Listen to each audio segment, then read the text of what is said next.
The following podcast may contain strong language. Listener discretion is advised.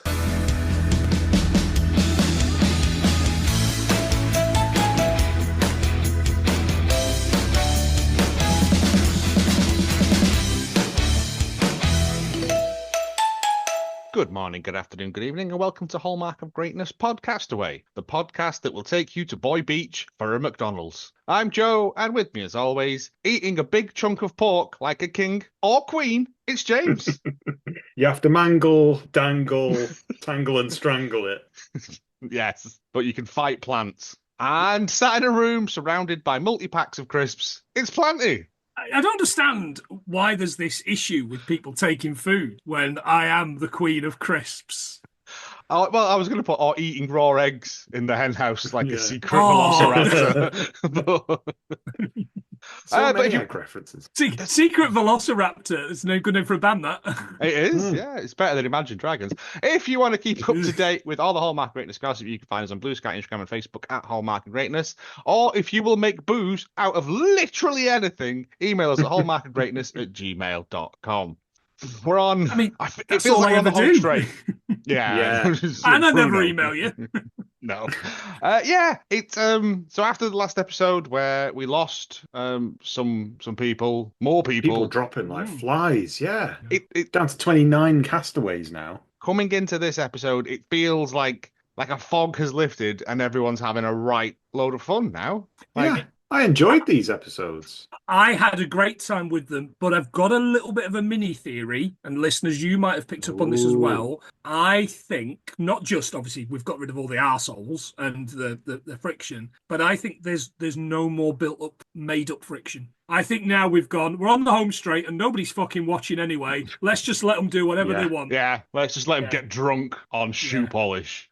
Yeah. Well, on that note, everybody, I assume, loaded this up on YouTube, started watching it, got to Ben Vogel, immediately talking about how it's November. I was like, have I Rip Van Winkled my way through this? No. What is this? I assume nothing happened.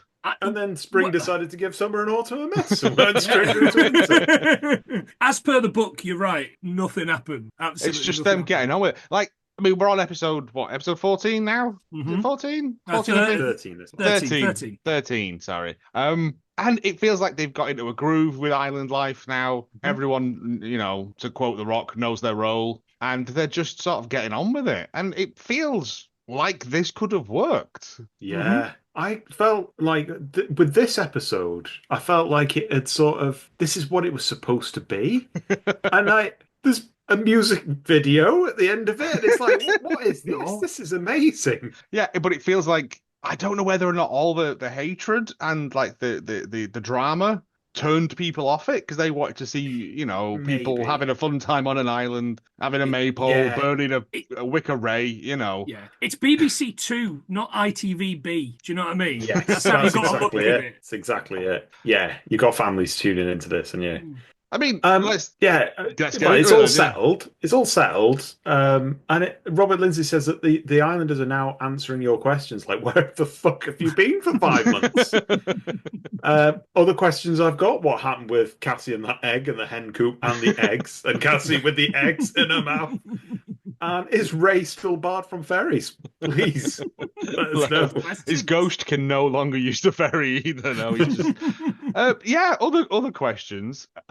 Why I've got such a theory about this island and animals' heads rotating as well, because they mentioned animals' heads spinning round a lot. They do get a lot more. And I'm scared. Yeah. And also the ghost of Pregnancy Island strikes again as well. Yes. In is it this one or the next one? I can't remember. But yeah. Well, this is the diaries, I think. I think we're into the diary one. So they're shorter, cover a little bit more ground than they usually do, I think. There's a lot more happening. I found I wrote a lot of notes in half the space of time and then had to go back and at least watch a few bits on very, very quick speed to catch them up. Okay. Because I feel like I missed some stuff. For a while, there's no drama and stuff. They're creating their own events now. They're living island life. They've gone a little bit insane. I and feel it's nice.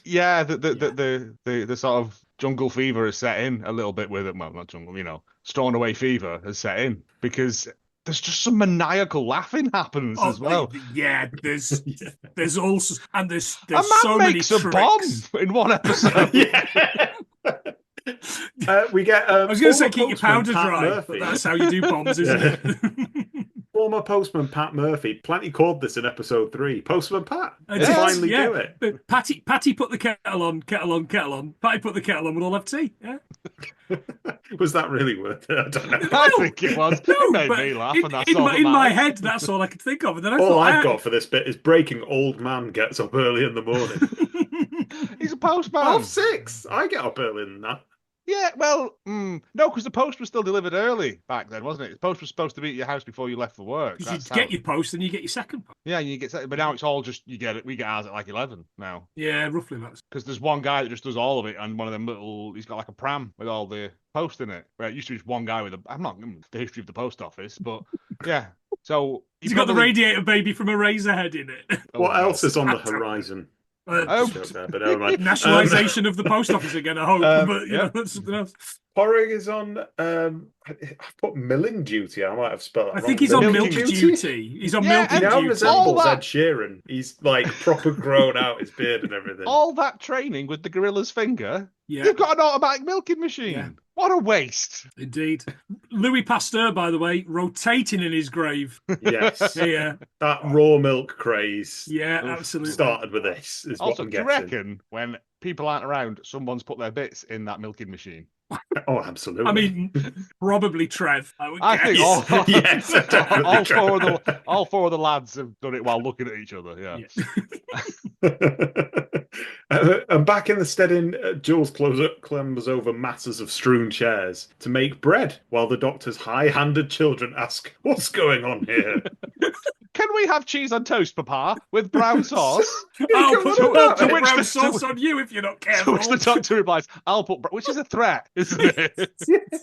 He won't have these children having common northerner food. No, he'll allow HP, but he won't have daddies. It's not good, daddies. I ain't having it.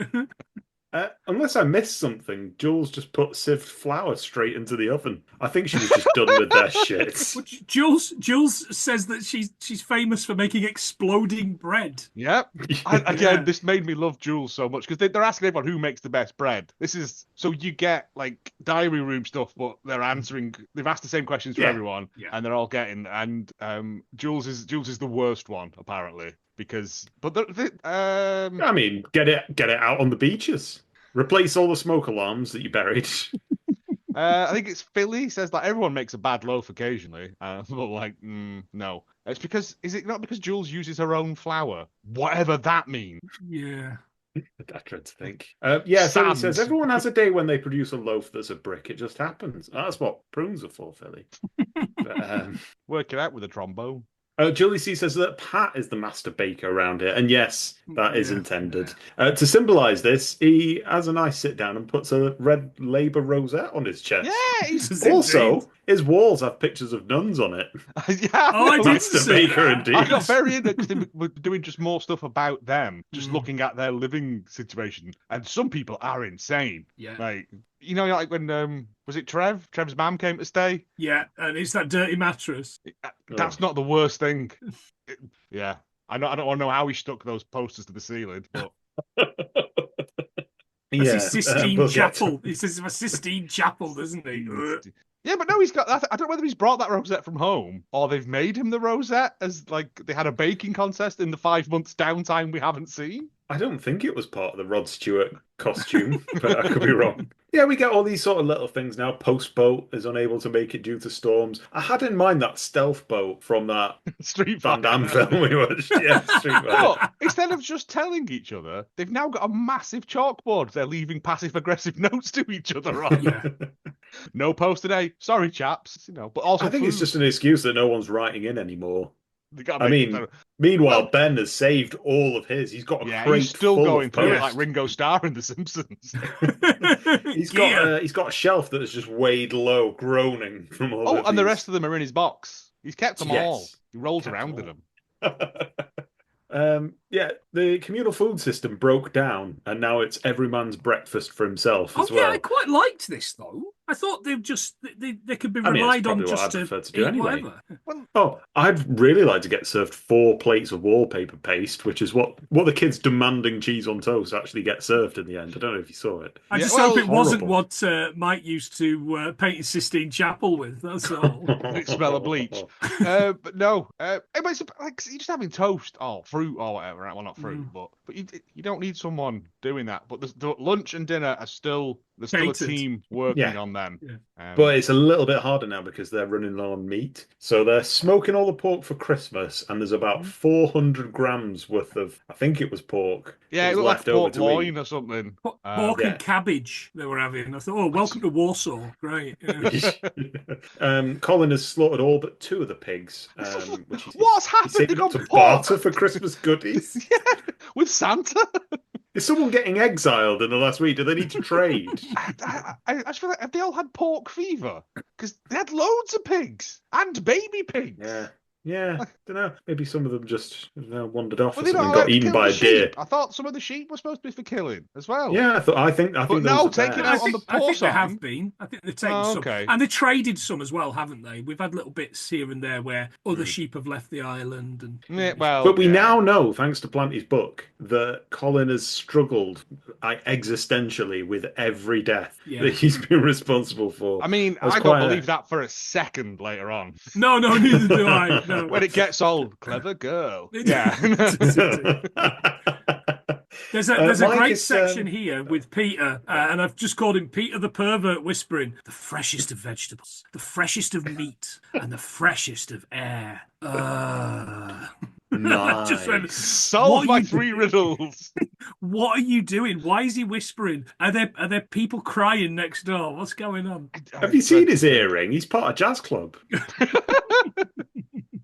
Mike, meanwhile, dressing on the opposite end of the spectrum, more like an insurance man than a sheep killing Rambo, because he knows he's got to go back to the office in like a couple of months. Yeah, it must be hard that because he's clearly loved it. Yeah. Like him, like the younger ones have clearly like had a whale of a time and have found, I assume, formed bonds that are still lasted like till now. But and as we found out, he loves hanging around dangerous places. So yeah, to have to go back to the 9 to 5 is going to kill him, isn't it? Really? By dangerous places, do you mean that his ceiling of pornography is going to fall in on him? No, is he not the one that used to hang like he went to that goes Cambodia off and on. stuff? Yeah, that's right. Oh yeah. With his magic bottle, which I imagine also he uses for With an music octocube when he's in it. lonely as well.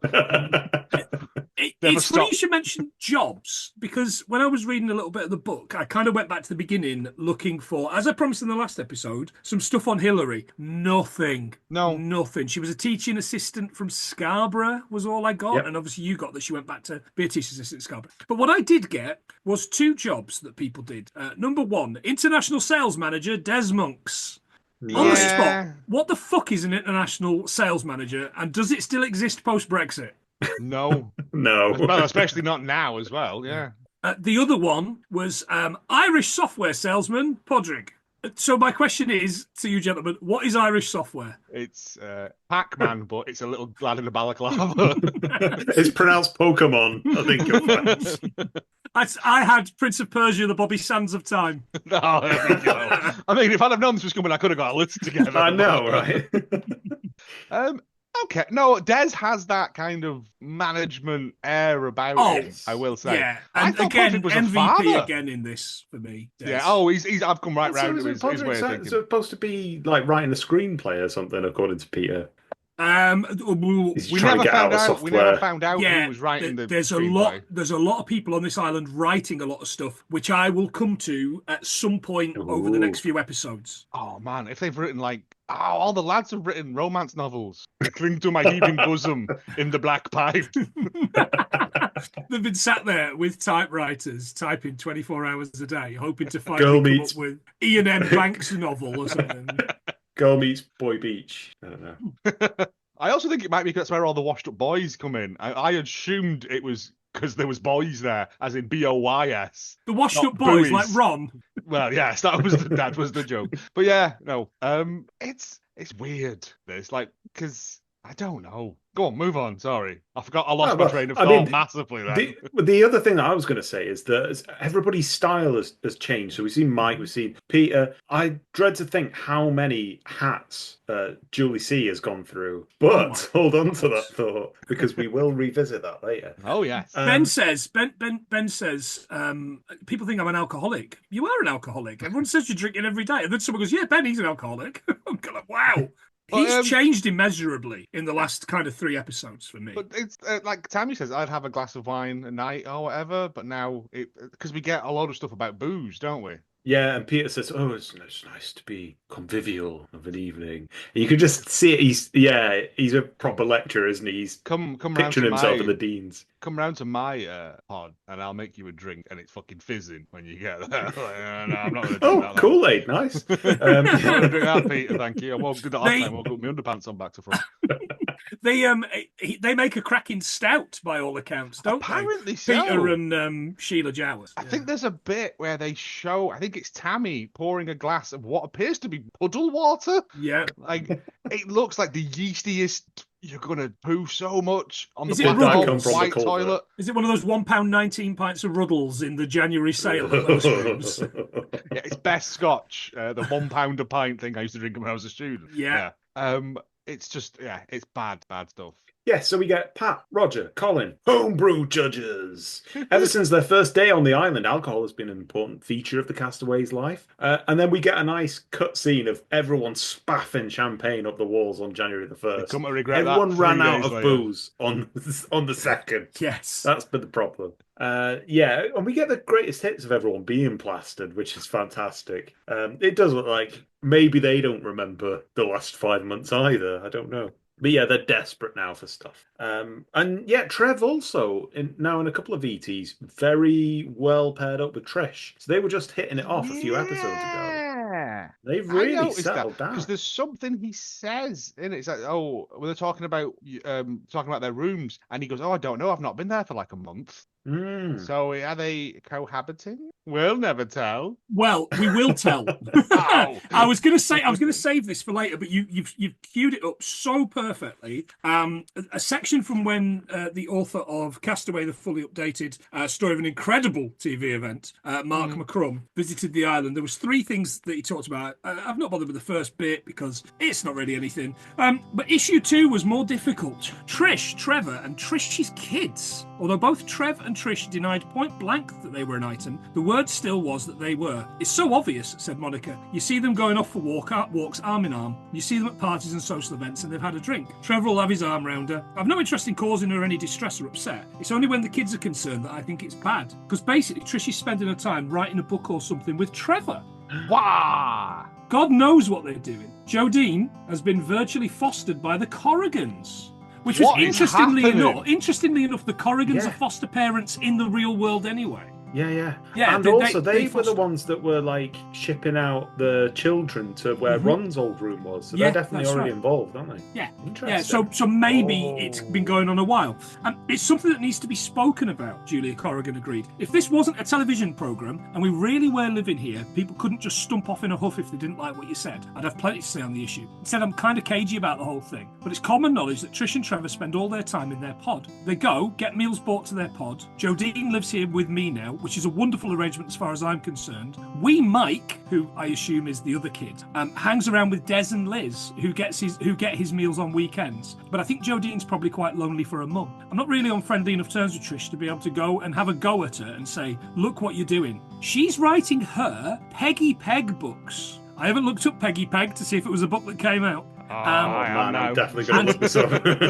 And he's writing his script. And they think they're going to make their fame and fortune. Maybe they will. It'll be great if they do. But the trouble is, they've got 2 kids. It was with some... Yeah, what you got? Nope, that's not it. That's for screw. That's some kind of... No, screw Peggy Peg. No, that's pegging. That's pegging, Joe. No, that's very different. Peggy Peg books. No, nothing. Good. Nothing. Good. Nothing at all. It was with some trepidation I approached Trish to tackle her about all this. This is Mark, the author. But she was her usual forthright self, bringing up the issue before I did. I've been pod-bound, she told me. Haven't you heard? There's been rumours. She's been helping Trev with his script, she went on. It had started with him showing her bits, and making suggestions, and now they're working on it together full time. See, I called it pornography. Honest to God, Mark, we've been on it from 8 o'clock in the morning till 12:30 at night. People have been gossiping about it, she agreed, but the thing is, they've got nothing else to do. They'll try and slag off anybody that's got an ounce to get up and go in them and make it sound sordid. And what about Jodine and Mike? The only thing that'll happen there is I wasn't giving my kids my time. Oh, well, that's okay then. But they knew where I was. They could come and check. Yeah, because they want to walk in on their mum with a little Scouse driving instructor balls deep into her. Yeah, exactly. We're writing a book. Joy of sex. The Kama Sutra. The thing is, the time with the computer was limited, so when she and Trev got to it, they went hell for leather. I mean, come on, Mark, I know what you're doing here. It's a once-in-a-lifetime chance to have these conditions. Anyway, she'd asked Jodine to come home, but she's not coming home. So as soon as the script was finished in 2 days' time, Trish was going to spend a couple of nights a week over at her pod, helping her daughter with her book on Tarrant fairies. As for Michael, Des and he were fantastic together. Michael's the only one who'll play football with Des. Trish laughed in her attractive, inclusive way. I imagine the father from the Fast Show who won't let this. That's exactly what Des is going to be like. Absolutely. No, Toby. but right, and I'm sure you'll agree here. Trish has gone right down in my estimation there. Yeah. It doesn't sound good. I mean, yeah. Because she was so, during Visitors Week, mm-hmm. like, it was all very, very family-centric. And she's good with the animals, the horses, the cattle. I really did like her. I thought she was a decent type. But obviously she's just gone, hang on a second. I'm writing.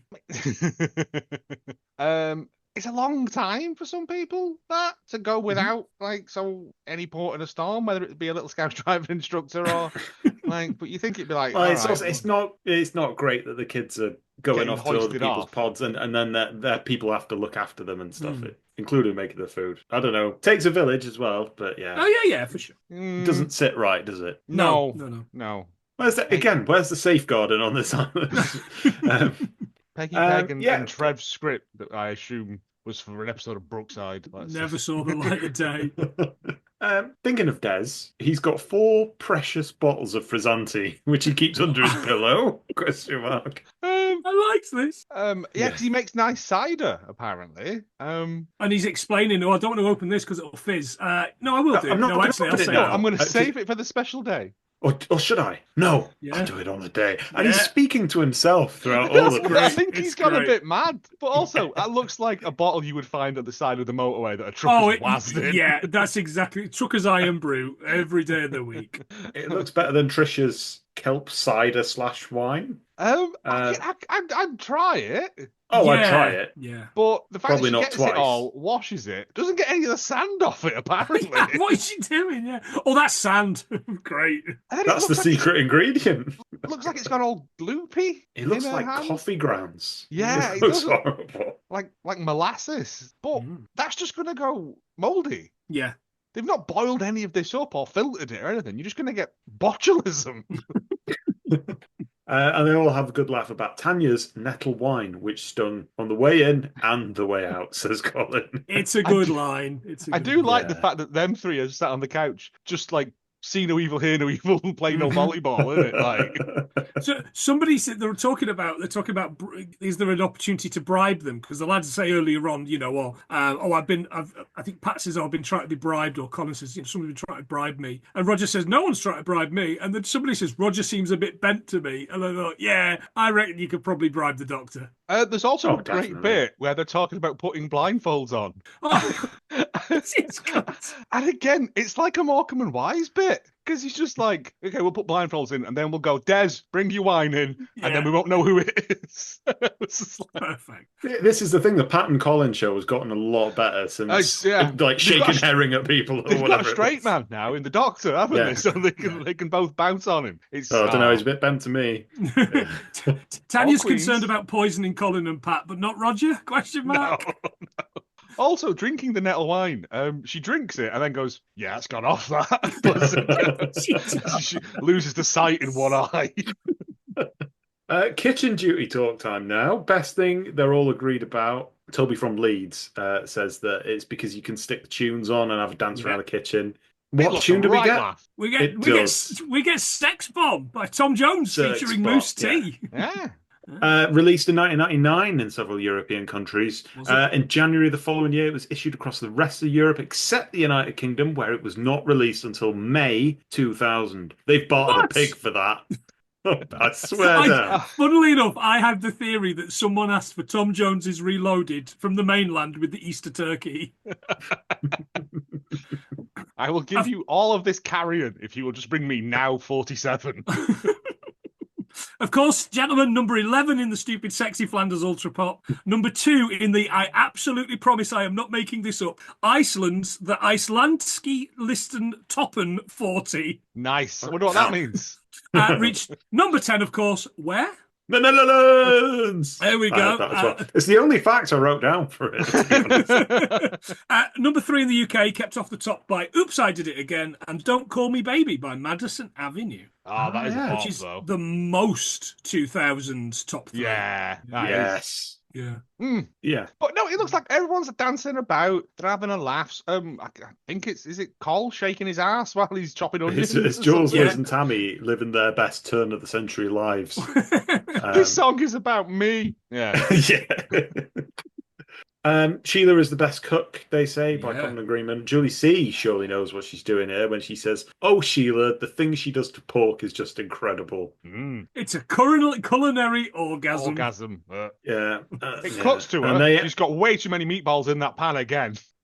Just like Peter. I know. Yeah. I'm That's how they met. That was the first question. How many meatballs do you put in your pan when you're frying them? Too many. Come on with me. We all get asked the question now about what's the best meal that you've had. Dr. Rogers' kid's still going on about that cheese on toast. We had cheese on toast the other night and they put HP sauce on it. Brown blew his sauce on mind. you. Just wait till he discovers Encona West Indian hot pepper sauce on cheese on toast. Oh, no, it's got to be Henderson's relish. Oh, well, that's good. Yeah, go. Lancashire sauce. That's nice. Like, doesn't sound like I'd enjoy it, but okay. I'll send you some in the post. No, it's like a mild sort of curry sauce, but like a chip shop curry sauce, but it's in a like a Worcester sauce consistency texture. You put it on black puddings and stuff. It's really nice. That sounds delicious. It does sound good. Like next time you're in, or next time I see you, I'll bring you some. Lovely, because it is fit. But, and then we get Pimp My Pod. Meal. Oh, right. Oh, no, we get the worst meal. The worst thing was when the vegetarian squadron, there was a gang of them going around liberating carrots. They made something, what was it, with pumpkin and then there was a cauliflower. Some sort of wet cauliflower. Curry cauliflower or something. Oh, is it Philly's like it's the only time I've ever spat food out?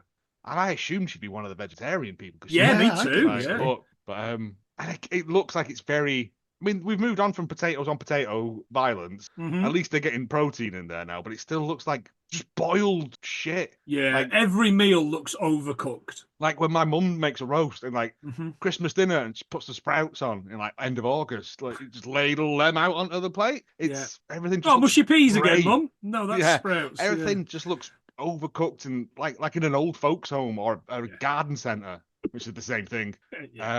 You've got a real thing about garden centres, haven't you? I hate them. Yeah, Apart from that one up near me that used to have a monkey. That was good.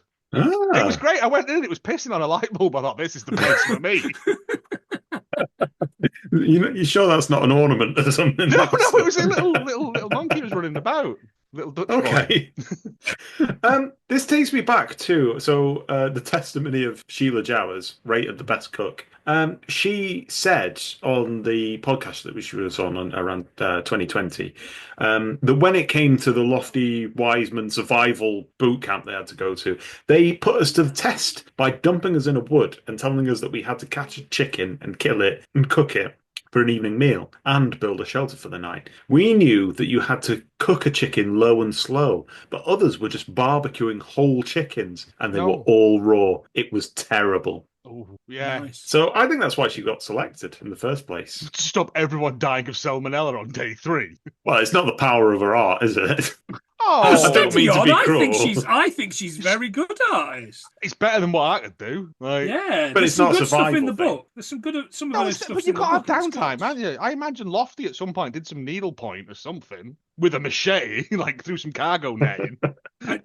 Listeners, I'm just showing the lads a picture of. There's two pictures, one of Mike and one of Peter that Sheila drew. They're in the book. Oh, That's that's a great good. picture. Peter. I also like the one that's of the naked man called Lord of Tarrantay next. Oh, that's Mike's Christmas card, or Mike's birthday card, as from Podrick.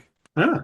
Podrick's a dark horse in this as well because he seems to be he's ginger. Like some kind of Gary Barlow away songsmith as well. Like he's just banging out tunes. I think when he's milking the cow, he's singing a little cow milking ditty to it. He just loves it. The Irish, isn't it? Of course.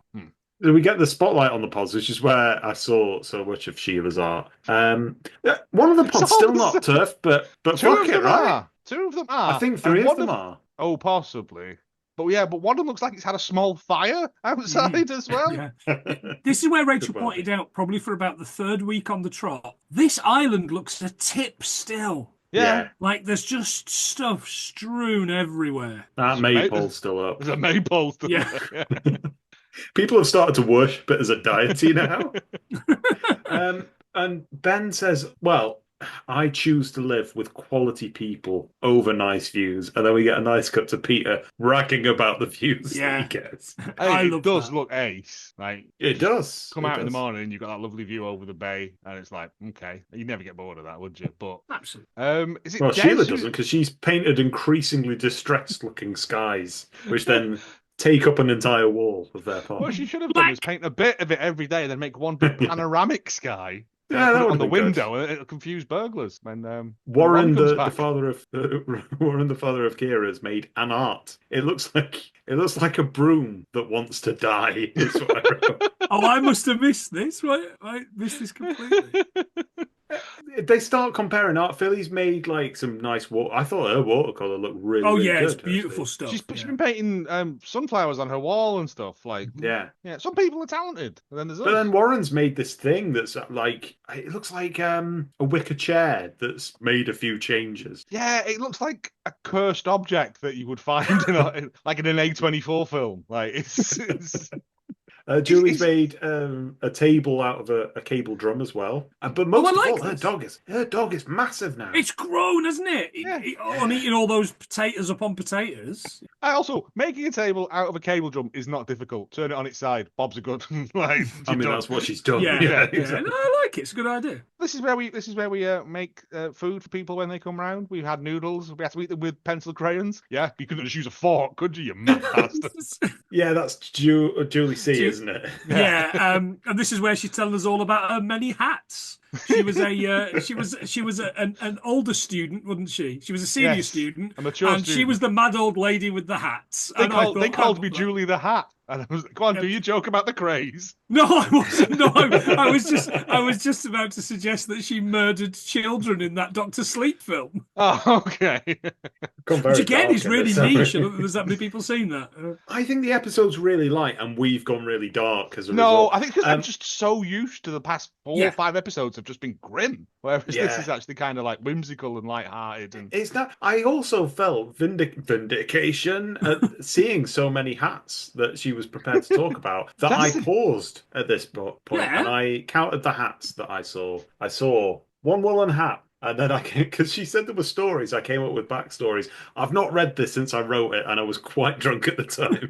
So we'll see how it goes. A woolen hat. The classic Ron Ray phrase, and I was legless.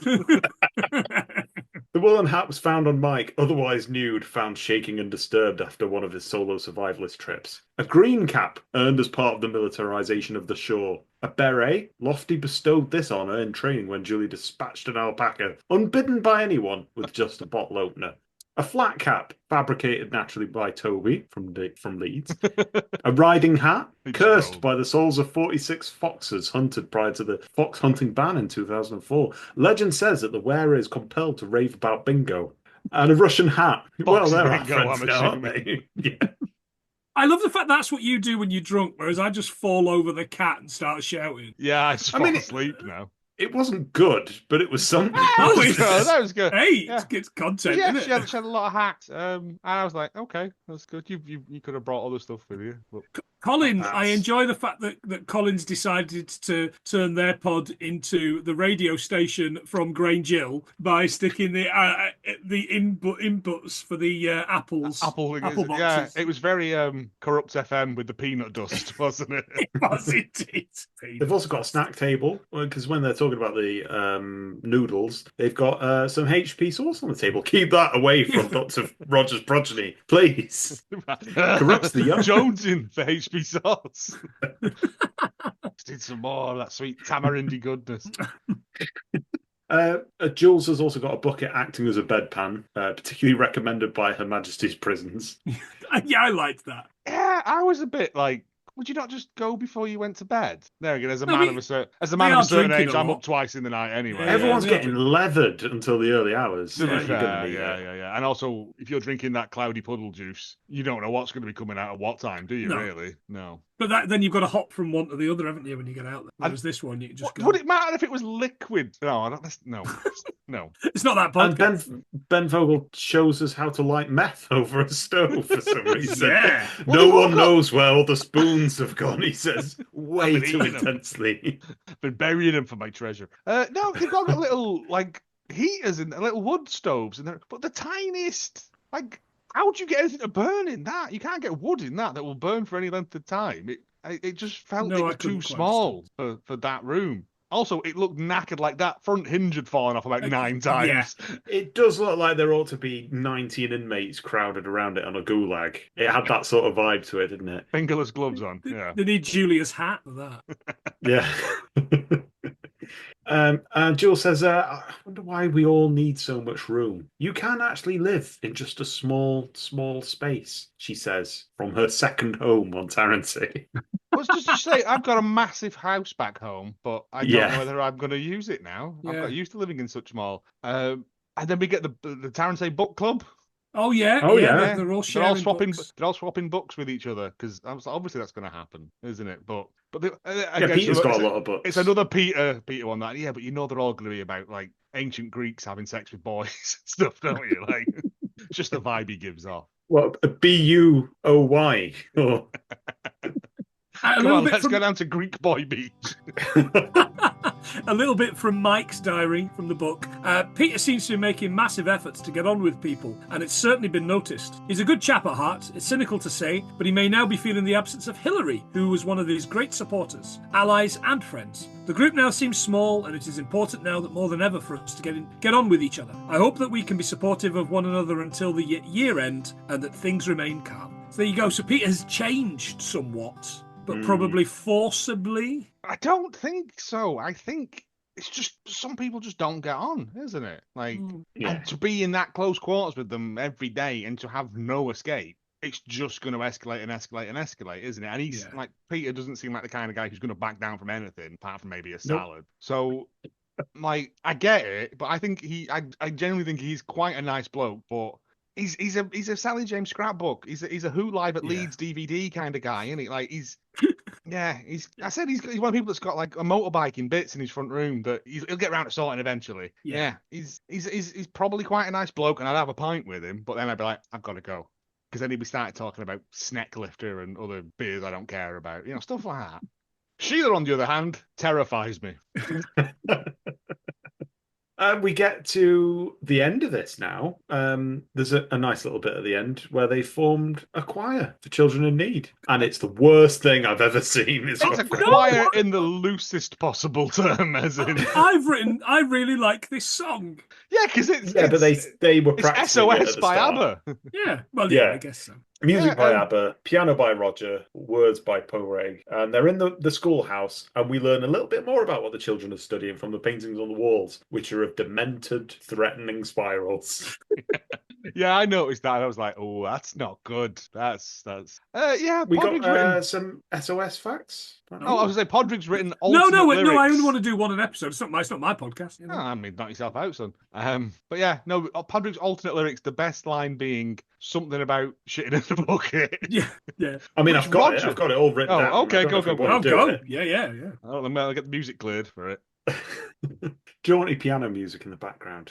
I'll see what I We can get do. the music video as well. Islanders in the fetal position, spelling out an SOS. Cut to Which is- 5 islanders harassing a cow. Which is hilarious and tragic that they went, let's all just die in a shape. Yeah. It's big Pompeii vibes about that. Yeah, We there's a milk lot the of... cows at dawn so we can drink our tea. We give the pigs some swill because they're out of pork to eat. We grow all the vegetables from cucumbers to sweets. That wasn't cucumbers, by the way. It's like a squash, wasn't it? Yeah, Sorry. you've ruined the flow of it. Sorry. And built the compost loos where we've all pooed and peed.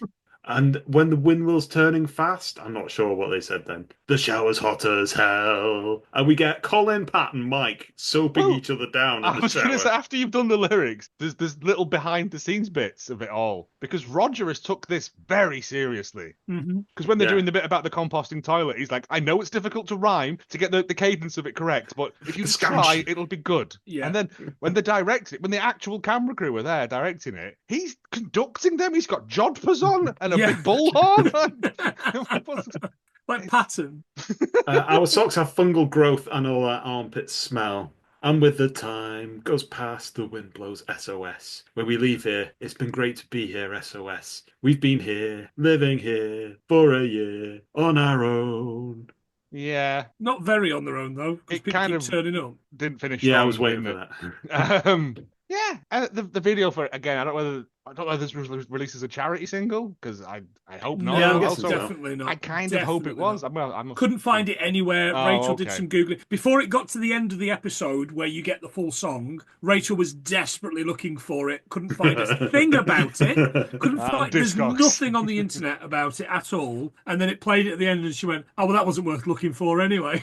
Yes, it was. Because if it was 2000, it would have had a CD-ROM of it, of the video, Oh, in of course really it would. low-res Yeah. pixels. Yeah. Like.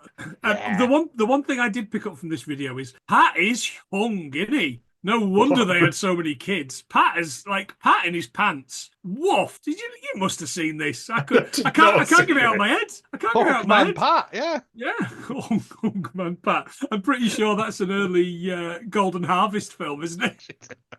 But yeah, no, it's a brilliantly, because it's just, oh, and a cameraman sets himself on fire in an act of defiance about a war, maybe. It's quite good. And they all just SOS. laugh. And it's like, he's on fire. SOS was released in June 1975 as the 5th single from their self-titled 1975 album. The Sex Pistols bassist Glenn Matlock has claimed to have been inspired to write the main riff of Pretty Vacant after hearing SOS on a jukebox.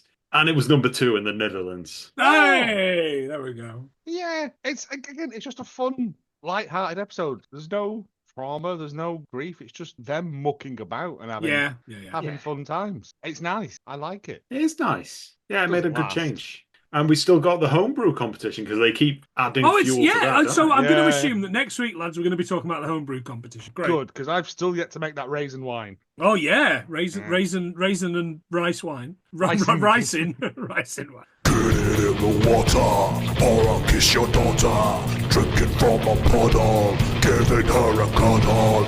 Lofty, lofty, lofty facts. Lofty, lofty. Just for the listeners, James has invented a kind of Macarena-style dance for this now. Oh, I didn't realize people were watching. No, Well, that's no. embarrassing. Yeah, so from Lofty, got these words of wisdom. Talking about mates, if I'm walking down the road and I get attacked by a dog, I tell my mate, run for it, and I stand still. He gets ripped to pieces, yeah? Likewise, if I go down the hill and there's a bunch of yobs, I say, stand still, and I run for it. He's got a lot in his material about using mates as like a human shield. I wouldn't want to be in Bravo Kill Squad with him because he was like, Bravo- there might be Bravo minefields Kill in there. Squad. You tap dance through there. As he's pulled out his special knife. I don't. That's not the joke. No, it doesn't I don't make have any to sense. run. I don't have to run fast. I just have to run faster than you. That's Yeah. the joke. Oh, I isn't think it? it is just it's the No, I don't. interpolation Maybe of I'm two thinking different too things. much about Lofty's end of the pier comedy tour that he did. Yeah, that's episode 13 of Castaway 2000. I don't know how much longer this has got because nothing's happening. The only thing we've got to look forward to is the homebrew festival. Christmas again. And I'm there for and it. all the pork at Christmas. A pork for everyone on the island. That'd be pretty good. One of those big jambons, yeah. Oh, yes, please. Your favourite lines from the episode? I mean, I'm going to go with, I'll put brown sauce on you. I thought you might. Yes. I'm not going to open it now and give you a taste of the bubbles. Or should I? No, I'll do it on the day. The freshest of vegetables. The freshest of meats. The freshest of air. Say goodbye, boys and girls. Bye.